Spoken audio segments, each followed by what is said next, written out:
이 말씀은 배경을 제가 잠깐 설명을 좀 드리겠습니다. 40년 전에 이 본문이 있기 40년 전에 부모 세대와 함께 애굽에서 지긋지긋한 종살이를 하다가 나오게 됐습니다. 근데 큰 사건은 홍해가 갈라지면서 이제 홍해를 건너게 되죠. 그래서 광야로 들어가게 됩니다. 그리고는 광야에서 40년이라는 세월을 지냈습니다. 그러니까 10살짜리 아이가 엄마 아빠하고 같이 나왔는데 지금 나이가 50살이 됐어요. 그리고 가나안 땅에 이제 들어가게 된 거죠. 부모 세대는 다 죽었습니다. 부모 세대 중에 남아있는 사람은 여호수아와 갈렙밖에 없습니다. 모세도 죽었습니다. 그리고 그들은 새로운 지도자 여호수아의 지도 아래서 가나안으로 들어가는데 또 하나의 장벽이 있었죠. 요단강이었습니다. 요단강을 홍해가 갈라졌던 것처럼 요단강이 갈라지고 거기를 걸어서 지나게 됩니다. 그렇게 하나님께서는 이스라엘 백성들을 약속의 땅 가나안으로 들어오게 하셨습니다. 그리고는 첫 번째 요단강을 건너자마자 그들이 도착한 곳이 길갈이라고 하는 곳인데 여기에 진을 친 게 1월 10일이었고요. 그리고 거기서 제일 먼저 하나님의 명을 받아서 한 일이 뭔가 하면 남자들이 다 할례를 받은 거예요. 왜냐하면 40년 동안 할례를 받을 수 없었기 때문에 이스라엘 백성들의 정체성은 그들이 하나님의 언약 백성이다. 언약 백성의 표가 뭐냐? 할례였거든요. 그러니까 그들은 다 할례를 받았습니다. 그리고 1월 14일이 됐어요. 1월 14일은 어떤 날인지 아세요? 이스라엘 백성들에게 굉장히 중요한 날입니다. 이날 40년 전 이날 그들이 애굽에서 나왔습니다. 그날을 유월절이라고 얘기합니다. 죽음의 사자가 이스라엘 집에 문설주와 좌우 임방에 어린 양의 피가 발려진 집을 죽음의 사자가 지나갔죠. 넘어갔습니다. 패스오버한 것이죠. 그것을 유월절은 패스오버거든요. 영어로 유월 넘어갔다는 뜻입니다. 정확하게 40년이 된 것이죠. 그리고 이튿날이 되자 놀랍게도 40년 동안 광야에서 농사짓지 않고 일하지 않으면서 먹고 살 수 있었던 것은 하늘에서 만나가 날마다 내려왔기 때문이죠. 물론 안식일을 제외하고. 그래서 40년 동안을 그들은 먹고 살았어요. 근데 이것이 그날 이튿날이 되자 딱 끊어집니다. 놀랍게도 딱 끊어집니다. 그리고 그들은 그 땅의 소산물을 이날부터 먹기 시작했습니다. 말하자면 이제 완전히 새로운 시대가 온 거죠. 광야 시대라고 하는 그 40년은 정확하게 어제로 끝났고 이제 새로운 시대를 그들은 시작하게 되었습니다.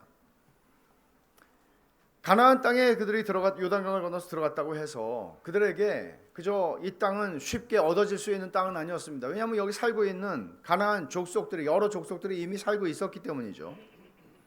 이스라엘 백성은 가나안의 첫 성인 여리고성을 마주하게 됩니다. 여리고성은 고고학의 발굴에 의하면 이 성벽이 이중으로 되어 있는 좀 특별한 성이라고 그래요. 그러니까 굉장히 함락시키기가 어려운 요새 같은 성이죠. 게다가 6장 1절을 보시면 이스라엘 자손들로 말미암아 여리고는 굳게 닫혔고 출입하는 자가 없다고 얘기를 합니다. 그러니까 이렇게 난공불락의 요새 속에 좀 들어갈 수 있는 틈이 있어야 되는데 이스라엘 백성들이 홍해를 건너서 그리고 광야에서 40년 동안 수많은 전쟁 속에서도 그들은 살아남았고 뿐만 아니라 요단강을 건너서 이 헤엄쳐서 걷는 게 아니고 요단강이 그들이 가면 갈라진다는 거죠. 이런 소식을 들었으니 라합의 증언이 아니더라도 이 백성들은 간담이 선을 하고 야 이제 우린 죽었다. 이스라엘 백성이 지금 코앞에 오고 있다. 그들은 겁을 먹었던 겁니다. 그래서 성문을 굳게 닫아서 출입하는 자가 없게 했습니다. 이런 상황에서 이스라엘 백성들은 사실 자기들이 하나님의 은혜의 기적으로 전쟁을 하며 여기까지 왔지만 자기들이 훈련된 군사가 아니잖아요. 여기서 뭐 싸움을 하도록 그 훈련된 군사들이 아니었습니다. 이들은 그냥 이스라엘 백성들입니다. 노예로 살던 사람들입니다. 이 사람들이 여리고 성이라고 하는 보니까 보통 성이 아니죠. 근데 이 성은 굳게 닫혀 있습니다. 자, 저 성을 어떻게 뚫고 들어갈 수 있을까? 만약에 돌아갈 수 있으면 돌아가겠는데 이 성을 지나야 가나안으로 들어갈 수 있으니 이 성을 피해갈 수는 없었습니다. 이렇게 가나안 땅에서 첫 번째 전투를 앞둔 상황 가운데에서 오늘 본문이 주어지는 겁니다. 아마 이 여호수아는 이런 생각을 했는지도 모르죠. 도대체 저 성벽을 오르려면 여호수아는 그래도 전쟁을 몇 번 치르면서 그는 이스라엘의 군대 대장이잖아요. 사령관이잖아요. 그러니까 이 성벽을 넘으려면 사다리가 몇 개가 있어야 되고 공성대가 몇 개가 필요하겠구나, 이런 생각들을 하고 있었는지 계산하고 있었는지도 모르겠어요.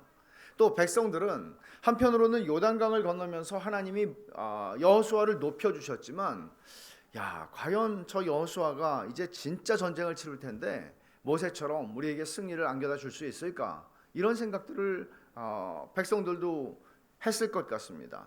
이런 상황에서 오늘 본문을 우리가 만나게 되는데 13절에 보면 여호수아가 여리고에 가까이 이르렀을 때에 라고 말합니다. 그러니까 아마 전쟁을 하기 위해서 백성들을, 군대를 데리고 간 것인지 아니면 그가 좀 전략을 세우기 위해서 혼자서 좀 여리고 근처로 갔었는지 우리가 정확하게 알 수 없지만 아마 후자일 가능성이 크다는 생각이 듭니다. 근데 그때 칼을 빼서 손에 들고 있는 한 낯선 장수를 만나게 됩니다. 이런 얼마나 기겁했겠어요. 그러니까 여리고성이 지금 닫혀 있는 거 알고 있어요. 개미새끼 한 마리 없어요. 근데 갑자기 한 장수가 보통 장수가 아닌 것 같아요. 손에 칼을 빼서 들고 딱 맞서고 있는 거예요. 얼마나 놀랬겠어요. 저는 성경에서 정말 많이 놀랬을 만한 장면 중에 기억하는 게, 야곱이 에서를 만나러 가기 전에 가족들을 먼저 다 보내고 야복나루에서 이제 고민하는 거죠. 근데 그 시커먼 흑암 가운데에서 갑자기 어떤 사람이 자기 목을 확 잡는 거예요. 이 목을 잡았다는 말은 없어요. 제가 생각하는 거죠. 그러니까 얼마나 놀랬겠어요. 형이 에서가 보낸 자객일 거라고 생각했겠죠. 당연히. 난 죽었다. 그럼 그렇지. 에서가 가만히 있을 사람인가? 얼마나 놀랬겠어요. 근데 그가 만난 분은 하나님이었습니다. 오늘 이 본문에서도 여호수아는 지금 잔뜩 긴장해 있고 이 전쟁을 어떻게 이길 수 있을까 하고 있는데, 한 낯선 장수, 처음 보는, 근데 이 사람은 그냥 병졸이 아니에요. 칼을 빼들고 있는 장수를 만납니다. 그러니까 여호수아가 묻죠. 뭐라고 물어요? 여기 보시면은 너는 우리를 위하느냐 우리의 적들을 위하느냐 라고 묻습니다.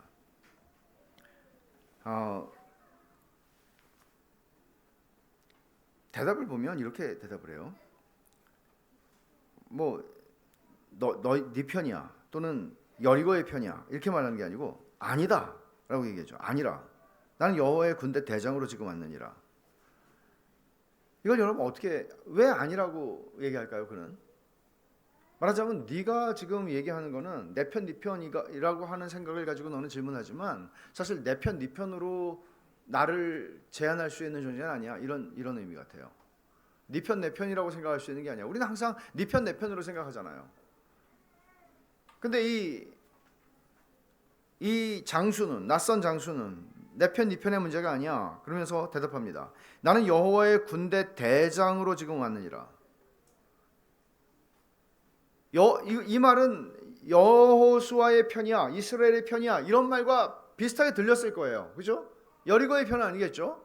자기들은 여호와 하나님을 섬기는 사람들이니까. 그런데 지금 아니라고 얘기하고 나는 여호와의 군대 대장으로 지금 왔다 하는 얘기는, 나는 네가 생각하는 것처럼 내 편, 네 편의 존재로 존재하지 않아. 나는 만군의 여호와다.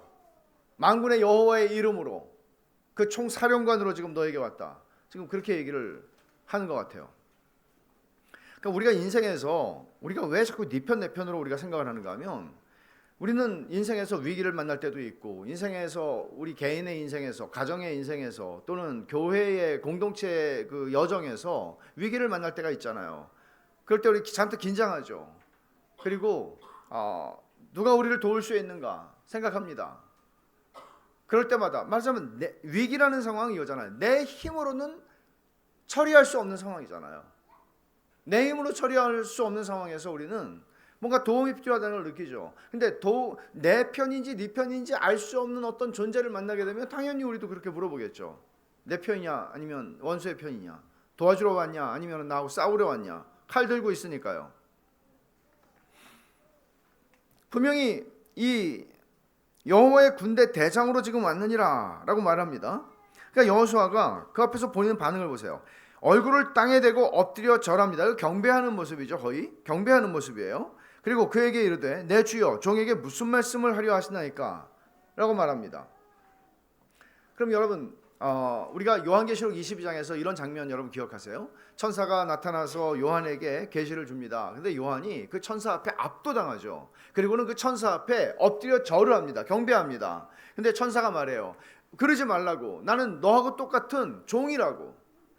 나는 경배를 받을 대상이 아니라고. 하나님을 경배하라고. 그렇게 얘기하거든요. 근데 지금 여기서 여호와의 군대 대장으로 왔다고 하는 이 존재는, 이 장수는 여호수아가 경배하는 태도를 취하고 있는데 그것을 물리치질 않습니다. 그리고 그대로 받으면서 근데 이렇다고 해서 지금 여호와의 군사령관이라고 왔다 그러니까 여호수아가 자기는 이스라엘의 군사령관이니까 엎드리는 거는 당연할 것 같아요. 그러나 여호수아가 지금 이 존재가 누군지를 정확하게 인식했다? 아직 인식하지 못한 것 같아요. 왜냐하면 여기 내 주여라고 말하죠. 여기 내 주여 그러면 이 말은 우리말로 들으면 뭐 하나님을 부르는 말일 수도 있겠으나 이 히브리어 성경에 보면 하나님을 부를 때는 내 주여 부를 때 아도나이라는 말을 쓰는데요. 여기서는 그 말을 쓰지 않았어요. 이거는 그냥 일반적으로 주인님을 부를 때, 사람 어떤 높은 사람을 부를 때 부르는 아도니라고 부르는 말이에요. 그러니까 이걸 보면은 아직 이 군대 대장, 여호와의 군대 대장의 정체가 뭔지를 정확하게 인식하고 있는 것 같지는 않아요. 근데 그 다음에 이 여호와의 군대 대장이 15절에 여호수아에게 말합니다. 그러니까 여호수아는 무슨 메시지가 있습니까? 라고 물어봤어요.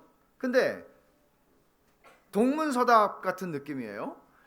그가 하는 말을 보면 네 발에서 신을 벗으라. 내가 선 곳은 거룩하니라. 여호수아가 알죠.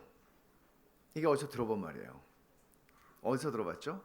자기의 선생인 모세에게 들은 말이에요. 하나님이 모세를 부르실 때 광야의 떨기나무 가운데서, 불 붙는 떨기나무 가운데서, 불 붙지만 타서 없어지지 않는 떨기나무 가운데서 자기를 부르셨던 것을 모세가 얘기해 줬을 거 아니에요. 그리고는 내 발에서 신을 벗으라. 내가 선 곳은 거룩한 땅이다 라고 말씀하신 것을 그는 기억할 거예요. 똑같은 얘기를 지금 듣고 있는 거예요. 뭔가 의미심장하죠. 여호수아는 여기서 모세가 떨기나무 가운데에서 여호와 하나님의 임재를 받듯이, 하나님을 만났듯이, 여호수아는 내가 지금 내 앞에 서 있는 이 장수는, 여호와의 군대 대장으로 왔다고 하는 이 장수는 바로 하나님이시라는 사실을 드디어 확실하게 감지하기 시작합니다.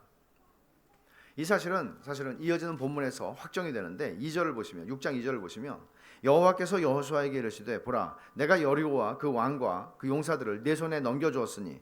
잘 보세요. 우리는 장 표시가 끊어지면 이게 또 새로운 단락이구나 이렇게 생각하지 않나요? 그러나 본래 장절 표시가 없어요. 성경은 본래 그냥 쭉 쓴 거예요. 그러면 우리가 그냥 이어지는 이야기로 읽는다고 해보세요. 여호수아가 그대로 행하니라가 15절에서 끝났어요. 어떻게 했다는 얘기예요? 신을 벗었다는 얘기죠. 그리고 엎드려 경배했다는 얘기죠. 그리고 나서 잠깐 삽입처럼 1절에서 6장 1절에서 이스라엘 자손들로 말미암아 여리고는 굳게 닫혔고 출입하는 자가 없더라. 지금 상황 묘사가 나옵니다. 그리고 2절에 여호와께서 여호수아에게 이르시되 보라 내가 여리고와 그 왕과 용사들을 내 손에 넘겨주었다. 그러니까 지금 이렇게 들어갈 틈이 없어 보이는 이 높은, 그리고 이중으로 되어 있는 이 강력한 요새인 여리고 앞에서 너희가 지금 어떻게 해야 하지? 이러고 있는 상황이지만, 그런 상황이지만 이제 여호와께서 여호수아에게 말씀하시는 거예요. 보라 내가 여리고와 그 왕과 용사들을 내 손에 넘겨주었다. 그럼 이 여호와 하나님께서 말씀하시는 건 뭐죠? 여호와의 군대 대장으로 왔다고 하는 이 사람이 지금 얘기하는 거란 말이에요. 여호수아 앞에 칼을 들고 서 있는 이 낯선 분, 이 분이 바로 여호와 하나님이라는 얘기를 하는 거예요. 그러면 자 보세요. 여기서 어떤 지시사항을 줍니까? 3절, 4절, 5절을 보면 우리가 다 알다시피 자 여리고성을 앞에서 너희가 싸우는 전략은 이거야. 전략을 제시합니다. 전략은 이거죠. 7 제사장이 양각 나팔을 잡고 언약궤를 가지고 앞에 서고 그리고 그 뒤를 군사들이 따르며 하루에 한 바퀴씩 여리고성을 돌아라. 그리고 7째 날에는 7바퀴를 돌아라. 다 돌고 나서 양각 나팔을 크게 울려 불거든. 너희들은 함성을 외쳐라. 그러면 이 성은 무너질 것이다. 심플합니다. 이건 여호와의 군대 대장이, 여호와의 군대 총사령관이 알려주는 전략이에요. 승리의 전략이에요. 어떤 방식으로 내가 너희들에게 여리고와 그 왕과 용사들을 너희 손에 넘겨주겠는가? 이런 방식으로. 너희들이 칼 한 번 뽑지 않고 내가 너희에게 이 싸움의 승리를 넘겨주겠다고 얘기를 하는 겁니다. 그러면 이런 이야기를 들었을 때 여호수아에게는 어떤 마음이 들었겠어요? 단순히 내 편, 네 편의 문제가 아니라 야, 됐구나. 이게 가나안 땅에 들어와서 첫 번째 전쟁이에요. 앞으로 6년 반, 7년 동안 전쟁을 해야 돼요. 물론 여호수아는 아직은 모르죠. 얼마나 긴 시간 동안 전쟁을 해야 되는지. 이 땅을 점령하기 위해서. 근데 여호수아는 하나님이 싸우시는구나. 이거는 우리의 전쟁이 아니구나. 내가 지금 어깨가 무거워서 지금 너무 힘이 드는데 이거 하나님이 싸우시겠다고 하시는구나. 하나님이 우리의 힘이 아니고 당신의 힘으로 싸우시겠다고 하시는구나. 여호수아만이 아니라 이스라엘 백성들이 얼마나 큰 위로를 받았을까 싶어요. 때로는 우리 인생에서도 이런 하나님의 말씀을 듣는다면 우리 얼마나 큰 위로를 받겠습니까, 여러분? 어깨가 무겁지 않습니까? 때로는. 근데 주님이 말씀하시는 거죠. 여리고와 그 왕과 용사들을 네 손에 넘겨주었다. 이제 이스라엘 백성들은 용기 백배해서 여리고로 나갈 준비가 되었을 겁니다. 우린 여기서 이런 생각할 수 있어요.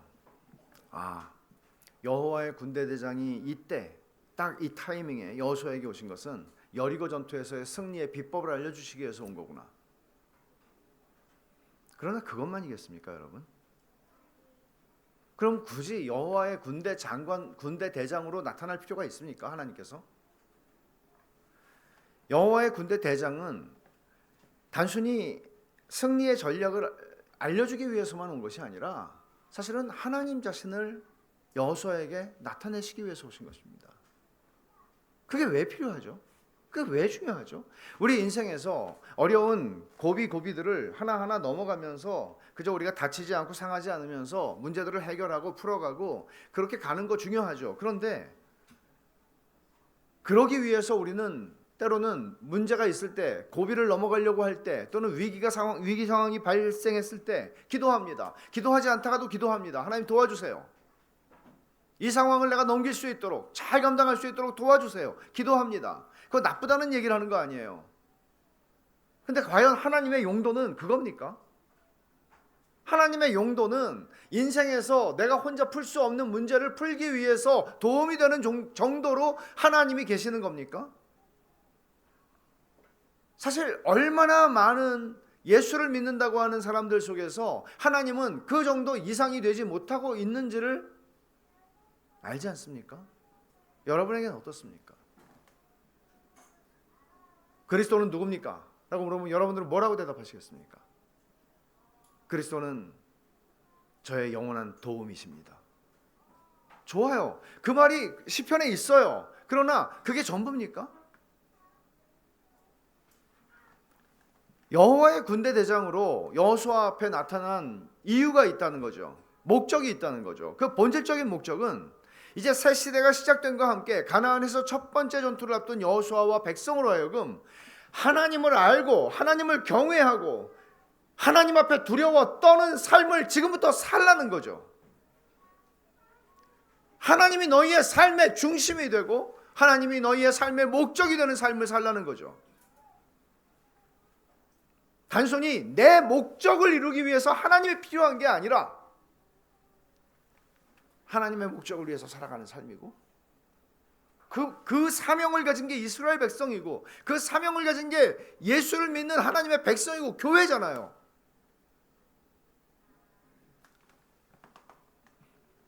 그러니까 여호와의 군대 대장으로 오신 것은 하나님이 어떤 분이신지를 여호수아와 백성으로 하여금 알게 하시고 하나님을 경외하게 하시고 하나님 앞에 복종하게 하시는 것, 하나님을 경외하는 걸 가르치기 위해서 약간은 무서운 모습으로, 무섭다고 느낄 수 있는 모습으로 오셨습니다.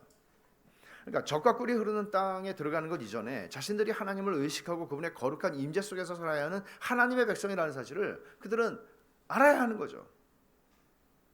여러분, 하나님께서 우리의 인생에 그저 취업이 안 되면 취업하게 하시고 실패 속에서도 창업하기만 하면 우리는 다 되게 하시고 또는 우리가 기도하기만 하면 우리가 원하는 것들을 하나님께서 척척 안겨주시는 그런 하나님이라면, 그리고 우리는 그렇게 우리가 하나님을 우리의 방식으로 길들여서 갈 수 있다면 그 어떻게 하나님이실 수 있겠습니까? 하나님의 선물을 취해서 얻는 것은 중요하죠. 감사함으로 하나님이 주시는 선물을 받는 거 귀한 일이죠. 그러나 하나님이 주시는 선물과 하나님 자신을 분리시킬 수는 없는 거잖아요. 얼마나 많은 우리의 삶에서 그런 일들이 일어나는지 알 수 없습니다. 하나님이 주시는 선물과 하나님 자신을 분리시키는 거죠. 하나님에게 관심이 없습니다. 하나님이 무슨 생각과 무슨 뜻과 무슨 목적과 무슨 이유를 가지고 계시는가는 관심이 없습니다. 나는 나의 목적과 나의 이유와 나의 삶에 이 중요한 것들이 있는 거죠. 그걸 위해서 하나님이 필요한 거죠.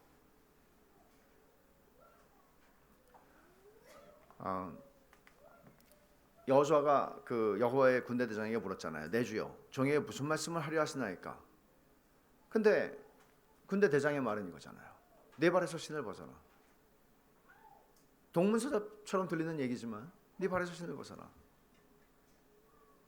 나는 지금 여호수아가 무슨 말씀을 하시겠습니까? 이거는 여호수아가 바라는 건 이거죠. 지금 전쟁을 해야 되는데 어떻게 하면 이길 수 있죠? 비법이 있죠. 이 얘기를 듣고 싶은 거죠. 근데 여호와의 군대 대장은 신을 벗어라. 내가 너한테 주는 메시지 이전에 너 신을 벗어야 돼 라고 얘기하는 거죠. 내가 누군지 네가 알아야 돼.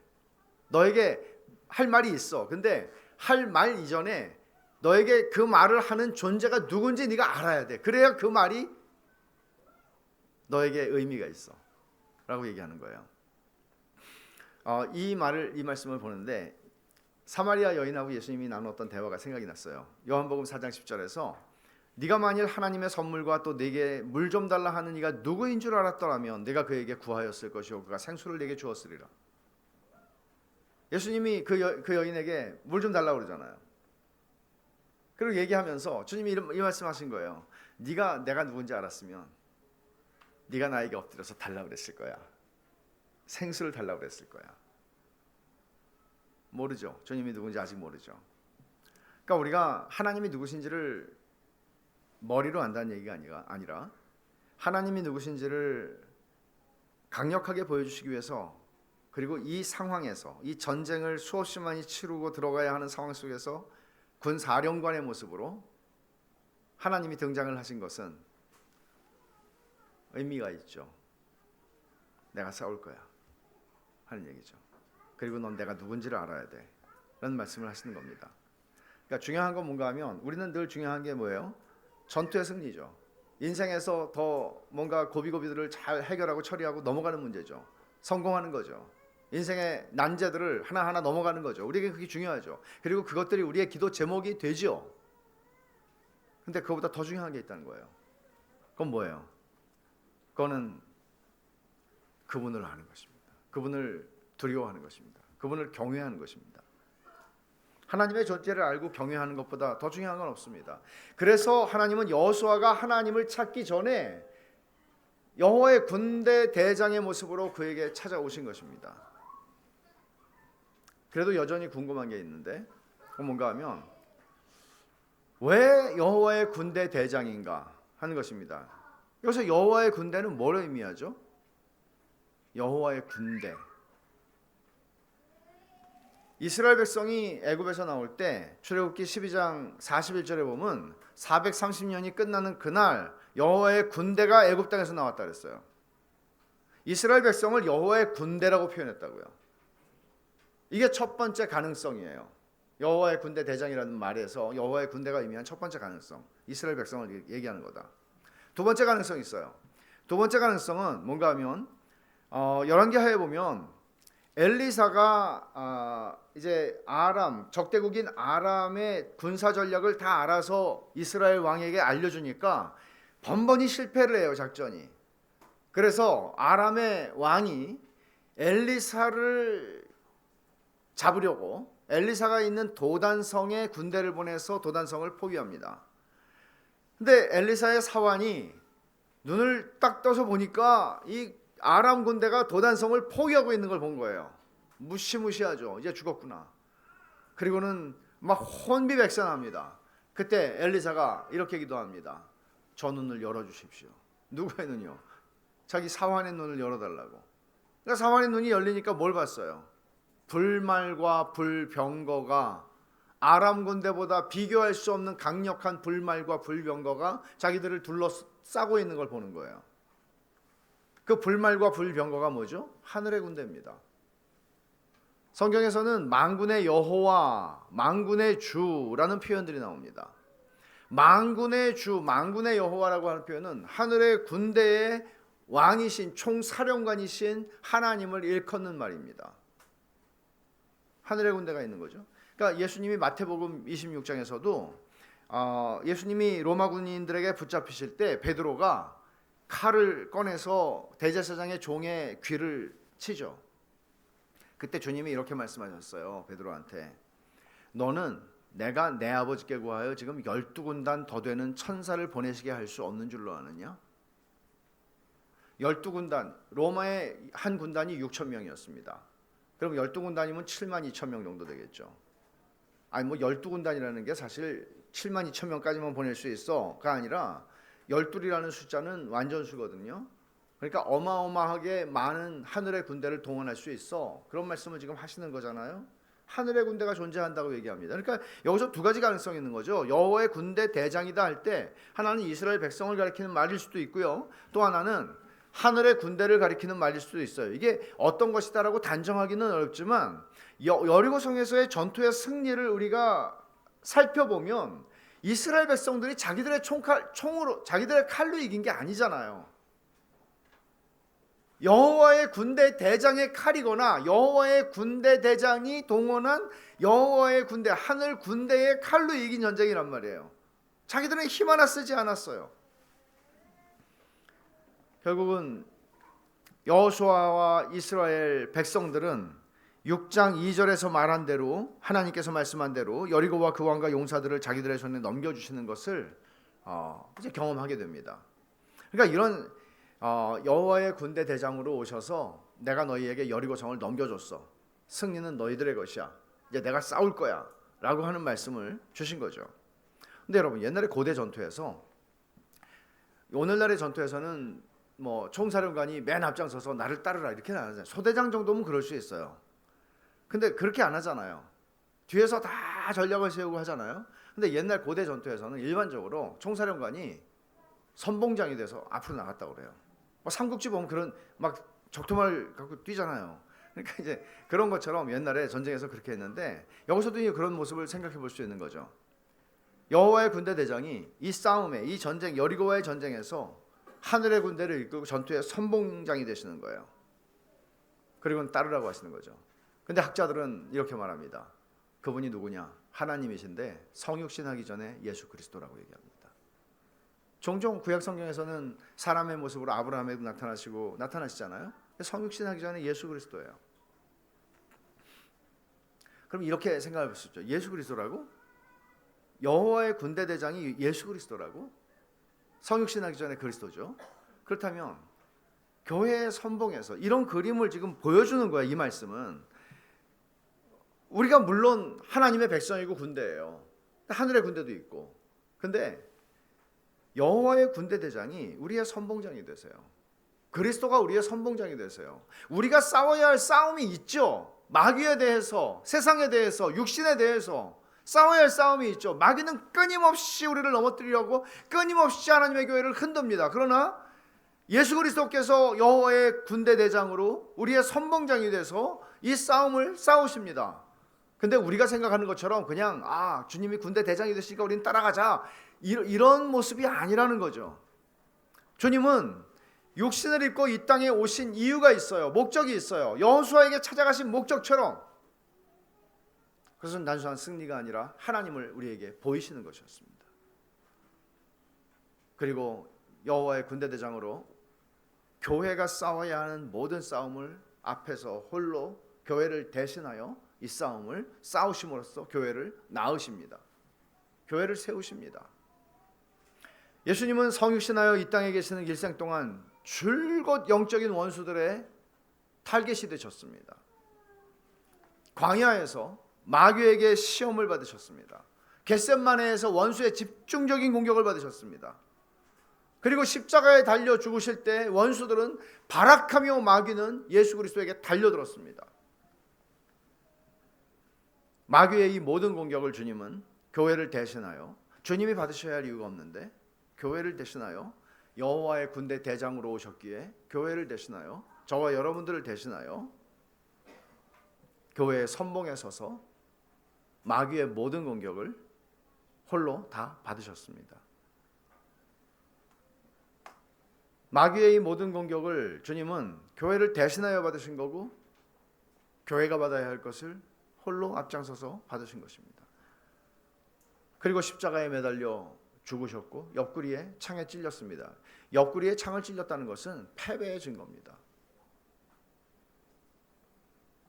그러나 주님은 이렇게 죽으심으로써 여호와의 군대 대장으로서 모든 마귀의 공격을 무력화하시고 승리하셨습니다. 골로새서 2장 15절에서는 말씀 그대로예요. 십자가로서 마귀의 모든 세력을 무력화하셨습니다. 그리고 에베소서 1장 22절에 말한 것처럼 만물을 그 발 아래 복종하게 하셨습니다. 어떻게 해요? 여호와의 군대 대장으로 우리를 대신하여 우리 앞에서 우리가 받아야 할 모든 공격을 혼자 받으셔서 죽으심으로써 그 승리를 우리에게 주십니다. 그럼 여러분, 몇 가지 우리는 적용할 수 있습니다. 첫째는 교회는 그리스도의 능력으로 싸우고 그리스도의 방법으로 승리합니다. 교회인 우리도 늘 이 싸움 속에 던져지죠. 여러분들은 그 싸움을 얼만큼 의식하고 사십니까? 마귀는 우리를 계속 공격하는데 여러분들을 개인적으로 공격하고 저를 공격하고 교회를 공동체적으로 공격합니다. 교회가 서지 못하도록 합니다. 어떻게 해서든지 교회를 무너뜨리려고 하고 허물려고 하고 교회가 모래알같이 되게 만들고 어떻게 해서든지 은혜 받지 못하게 만들고 여러분의 삶의 모든 자리 속에서 은혜만 받지 않으면 되니까 그 모든 일들을 합니다. 우리는 이 싸움 속에 던져져 있습니다. 여호와의 군대 대장이신 주님이 십자가에 죽으심으로 결정적으로 패배시킨 마귀는 자기 때가 얼마 남은지를 알기 때문에, 요한계시록 12장 12절에 말한 것처럼 자기 때가 얼마 남은지를 알기 때문에 발악적으로 교회를 공격합니다. 근데 이 싸움은 혈과 육을 상대하는 싸움이 아니라고 에베소서 6장에서 바울 사도가 말하죠. 그리고 고린도후서 10장에서는 이것은 하나님을 아는 것을 대적하여 높아진 모든 사상, 이론, 가치체계, 이 모든 것들을 그리스도께 복종시키는 싸움이라고 말합니다. 진리의 전쟁이라는 얘기죠. 근데 진리의 전쟁인데 이게 이렇게 생각하셔야 돼요. 이건 영적인 전쟁이구나. 그러니까 우리는 어떤 기도의 능력, 신령한 능력이 필요하구나. 맞아요. 근데 이 전쟁은 또한 진리의 전쟁입니다. 우리를 알지 못하는 사이에 우리의 어린 자녀들이 세상의 가치관과 세상의 하나님 없는 세계관에 영향을 받도록, 아이들만이 아니죠, 우리들이 보고 살아가는 모든 매체와 모든 이 세상의 현상들을 통해서 우리의 생각과 우리의 모든 것들을 그리스도께 복종하는 것이 아니라 이 세상의 우상들 앞에 복종하게 만드는 이 전쟁 속에 우리는 살아가고 있는 겁니다. 세상의 교육이 그렇습니다. 하나님 없는 방식으로 공부를 해서 얻게 되는 이 세상의 사상 체계도 마찬가지입니다. 여기서 우리는 자기의 힘으로 싸울 수가 없습니다. 그리스도의 능력으로 싸우는 게 중요합니다. 여리고성의 승리가 주는 교훈을 되새겨볼 필요가 있습니다. 여러분, 교회가 가진 돈과 재산과 인적 자원으로 싸우는 거 아닙니다. 너무나 많은 교회들이 예를 들어서 한 15명 모이는 교회가 있다고 해봅시다. 15명 모이는 교회니까 이거는 패잔병들의 교회입니까? 10,000명이 모이는 교회가 있다고 합시다. 예배당이 너무나 근사하고 거기에는 부속시설들이 너무나 많습니다. 그래서 그 교회는 능력이 있는 교회라고 말할 수 있습니까? 과연 우리가 성경에서 보고 배운 것들은 그런 것들에 의해서 좌우되는 것입니까? 천만의 말씀이죠. 여러분들이 세상적으로 개인적으로 얼마만 많은 성취를 했고 여러분들이 어떤 세상의 타이틀을 가지고 있고 이런 것에 의해서 내가 그리스도인으로서 더 잘 살고 있는 것을 증명하는 표가 됩니까? 천만의 말씀이죠. 그런 것들에 의해서 그리스도께서 그런 걸로 싸우지 않으셨죠. 그렇다면 그리스도께서는 랍비 학교에 들어가셨을 것이고 랍비 중에서 수석으로 졸업하셨을 것이고 랍비들이 얻을 수 있는 최고의 학위를 얻으셨을 것이고 짐도 열심히 다니면서 체력 훈련을 하셔가지고 초콜릿도 만드시고 건드리는 사람들은 다 쓰러지게 만드셨겠죠? 주님은 그런 방식으로 싸우지 않으셨습니다. 여리고성의 전투가 상징적으로 우리에게 보여주는 게 바로 그겁니다. 우리가 가지고 있는 인간적으로 우리가 가지고 있는 힘과 능력이 얼만큼이든지 그것이 소용되는 전투가 아니라는 거죠. 왜냐하면 손에 칼을 빼들고 있던 그 여호와의 군대 대장이 싸우셨기 때문입니다. 계획하고 홍보하고 캠페인을 하고 위원회를 세우고 이 모든 것들로 성취되지 않습니다. 그 교회에 똑똑한 사람이 얼마나 많으냐로 그 교회의 능력이 판단되지 않습니다. 교회가 그런 방식으로 얻을 수 있는 건 없습니다. 우린 교회니까요. 교회는 그리스도의 방법으로 승리합니다. 여리고성을 함락한 것은 여호와의 군대 대장의 칼이지 이스라엘 민족의 칼이 아니었습니다. 우리 앞에도 여리고 같은 성들이 있습니다.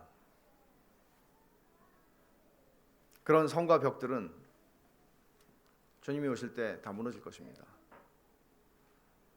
여호수아 앞에 서신 이 군대 대장은 여호수아 앞에 서신 여호와의 군대 대장은 손에 칼을 빼어 들고 있었잖아요. 1400년이 지났어요. 그때부터 1400년이 지났어요. 여호와의 군대 대장이 다시 세상에 오셨어요. 사람의 모습으로 십자가에 달렸어요. 그 대장의 손에는 들려있던 칼이 있지 않고 그의 손은 들리긴 들렸는데 십자가에 못 박혔어요. 못 박혀서 들려졌어요. 그리고 여호와의 군대 대장은 거기서 죽으셨어요. 옆구리 있는 창에 찔렸어요. 여호와의 군대 대장은 우리의 선봉으로 나서서 죽으심으로써 승리하셨어요. 만물을 그 발 아래 그 방식으로 복종시키셨어요. 이렇게 우리의 대장은 우리를 위한 승리를 얻어내십니다. 우리가 해야 하는 일은 단순합니다. 그분 앞에 무릎을 꿇고 그분을 경외하며 그분을 따르는 것입니다. 단순히 이제는 이거는 그만하자고요. 어떻게 하면 주님 제가 이 고비를 넘길 수 있겠습니까? 주님은 저를 도와주실랍니까? 안 도와주실랍니까? 얼마나 우리는 이 싸움 속에 늘 존재하는지 모릅니다. 그럼 오늘 본문이 우리에게 가르쳐주는 것은 그러니까 이거죠. 내 목적, 내 계획, 내 생각, 내가 원하는 것을 이루기 위해서 주님이 필요한 게 아니고요. 이제는 하나님의 목적과 하나님의 뜻과 하나님의 이유와 하나님의 근거를 가지고 내가 주님이 우리에게 보여주신 이미 얻으신 승리의 그 길을 따라가는 겁니다. 그의 길따름이가 되는 것입니다. 끝으로 우리가 의지하는 것이 무엇인지를 본문은 묻습니다. 베샬롬 교회는 누가 이끌고 갑니까? 목사가 이끌고 가지 않습니다. 우리 가운데 유력한 어떤 분이 이끌고 가는 것도 아닙니다. 이스라엘 백성들은 여호수아를 의지했을지 모르겠지만 하나님께서는 여호와의 군대 대장을 보내서 아니야, 여호수아가 아니고 모세도 아니야, 너희는 내가 이끌고 가 라고 말씀하시는 겁니다. 가장들이요, 여러분의 어깨가 무겁다면 그렇게 무거워하지 마십시오. 그분을 따라가십시오. 여호와의 군대 대장이 여러분을 만나러 오셨고 죽으셔서 승리하셨습니다. 복음은 우리가 만들어내는 결과물이 아니잖아요. 교회는 인간이 세운 조직이 아니잖아요. 여호와의 군대 대장이신 그리스도가 앞장서서 모든 것을 이루십니다. 눈에 보이는 인간 지도자 누군가를 의지하지 말고 하나님을 신뢰할 것을 요구합니다. 눈에 보이는 어떤 결과물들에 일희일비하지 말고 하나님을 신뢰할 것을 요구합니다. 여러분 앞에 여리고는 뭡니까? 교회가 직면하고 있는 여리고는 뭡니까? 두렵고 막막할 때 선봉장으로 칼을 빼어 손에 들고 계시는 여호와의 군대 대장을 기억하십시오. 그분이 죽음으로써 죽음을 이기셨고 마귀를 무력화하셨고 그리고 신자의 인생에 교회의 여정에 위기의 때마다 여호와의 군대 대장이 함께 계시고 앞장서십니다. 언젠가 하늘 군대의 큰 나팔 소리와 함께 오실 겁니다. 군대 대장이 오실 겁니다. 오늘 성가대가 부른 찬송처럼 마라나타, 그날 오실 겁니다. 모든 전쟁이 끝나는 날입니다. 그 영광의 날에 우리는 군대 대장이신 그리스도를 다시 만날 겁니다. 그리고 뭐라고 하시겠어요? 요한계시록 7장 10절에 말하죠. 큰 소리로 외쳐 이르되 구원하심이 보좌에 앉으신 우리 하나님과 어린 양에게 있도다. 주님이 다 하셨습니다. 기도합시다.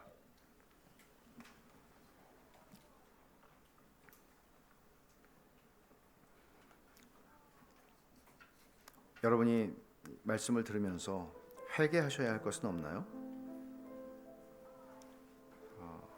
우리는 하나님을 그저 이용하는 수준으로 살아가고 있지는 않습니까? 그런 수준으로 기도하고 있지는 않습니까? 내 목적을 이루기 위해서 도움이 되는 분이 아닙니까? 그러나 죽임당하신 군대 대장이신 예수 그리스도께서는 그저 우리 인생에 이런 일 저런 일들을 도와주시기 위해서 계시는 분이 아닙니다. 내가 쏜 곳은 거룩한 곳이니 신을 벗어라 요구하시는 분입니다. 그리고 나를 따르라고 요구하십니다. 나의 목적이 아니라 하나님의 목적이 내 삶의 목적이 되고 그리스도의 승리를 믿고 그리스도를 따라가는 길따름이로 이 땅을 살아가라고 말합니다. 눈에 보이는 사람을 의지하지 말고 눈에 보이는 어떤 것들을 바라보지 말고 오늘 본문에서 여호수아에게 나타나셨던 여호와의 군대 대장을 믿음의 눈으로 보라고 말합니다. 나는 이게 부족해서 아무것도 아니야 라고 생각하지 말랍니다. 나는 이래서 대단한 사람이야 라고 생각하지 말랍니다. 왜냐하면 그걸로 싸우는 게 아니니까.